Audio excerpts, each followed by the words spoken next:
Edmund Burke was born in Dublin in 1729. Initially he trained as a lawyer, but he gave up on the idea of a career in the law and became first a writer and then a member of Parliament. Indeed, he's the first person that we are going to look at in these series of videos who was actually a practicing member of Parliament. John Stuart Mill was later on, but Edmund Burke was the first. Now, what makes Burke interesting to us is that he's regarded as being the founding father of conservative thought. And indeed, we're going to look at his ideas from his book, The Reactions to the Revolution in France, which criticises Enlightenment ideas such as reason and human rights. And it's especially Burke's ideas on the nature of change in society, or the nature of change that should occur, that is interesting to us today. The first idea Burke criticises from the Enlightenment thinking is the idea of a social contract. Now, you'll remember from our video podcasts on Hobbes, Locke and Rousseau that they had all regarded legitimate government as being founded by a contract. That is to say, society was an artificial creation by humanity, and that a social contract made it a legitimate form of government. Now, Burke was having no time for this. Legitimate government evolved over time and was not an artificial construct by individuals out of something called a state of nature or pushed by the laws of nature. Instead, if one could say that society was a contract for Burke, it was a contract between the living, the dead and those yet to be born, by which he meant the current generation, that is to say those of us who are alive today, have an obligation to preserve the best of the wisdom from past generations and keep them for future generations. That's as close as we're going to get to having a social contract in our society.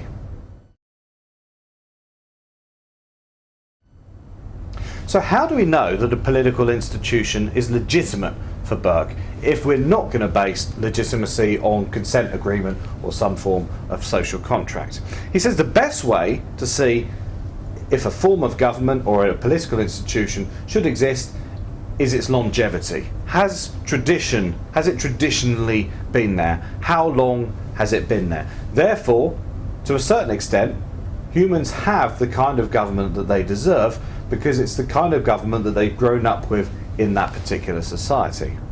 Now, this means, of course, that you might have a different type of government in France, to a different type of government in England, to a different type of government in Italy, and so on and so forth. The type of government you as a political society should have is the traditional form in your society. That is the test of legitimacy for Burke. We have a notion today of human rights. That is to say that by virtue of us being human, we are the possessors of certain rights, and it matters not what society we live in, what time period we live in, that we are possessors of these rights. And indeed, this idea of human rights, I would suggest, developed in the Enlightenment period, the period in which Burke is writing. But Burke is critical about this notion of human rights. Rather, he says, you have the rights which you have been traditionally given in the political community in which you have grown up or that you are part of. That is to say, yes, you might be entitled to certain rights by law, but they're ones which have been traditionally given to you. This means, of course, that the rights of an English person, for Burke, could be different to the rights of a French person, as of an Italian person, or a German person, or so on and so forth, if they have different traditions of rights which are given. So consequently, just as there is not one answer to the kind of government you should have in your state, because it entirely depends upon the traditions of your state, so it is also with rights. There is no overall view of human rights for Burke, but rather you're entitled to the rights which you're given historically by your state.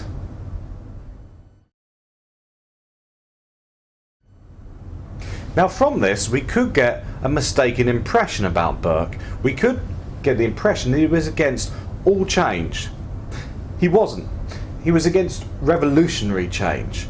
small, piecemeal, incremental change whereby slight little variations are made to the body politic or whatever are fine for Burke, indeed to be encouraged. What he was against was big overhauls to the states or revolutionary change based upon abstract alien principles to a society. The problem that Burke had with this kind of change is he said that it can often be self-defeating.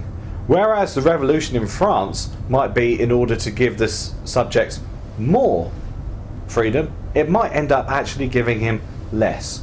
Small, gradual change, however, might lead to greater freedoms for people.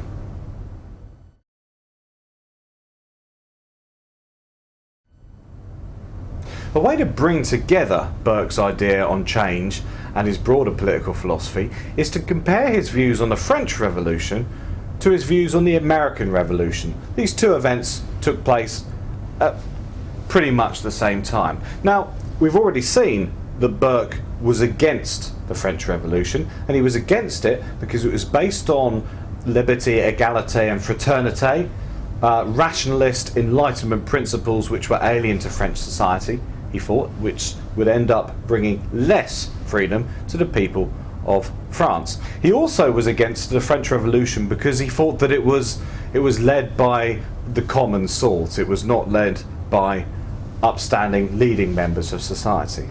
So the French Revolution he was against. The American Revolution, or the American Wars of Independence as we come to think of it today, he was in favour of. And he was in favour of it for this reason. First of all, it was based upon principles which already existed in English society. Now, bearing in mind, of course, that America was a colony of England at the time, England was taxing the American colonists, but it was not allowing them to decide how that tax money was spent. They were not allowed to elect members of the English Parliament. This, Burke thought, betrayed the very old English principle of no taxation without representation.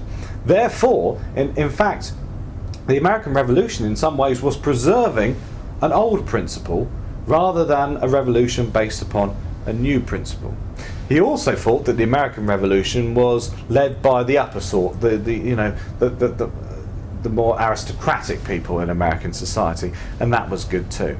But this does drum home the point, I think, that Burke is not against all kinds of change. He's not against all kinds of political action. We shouldn't just receive our laws from someone and accept that to be the case.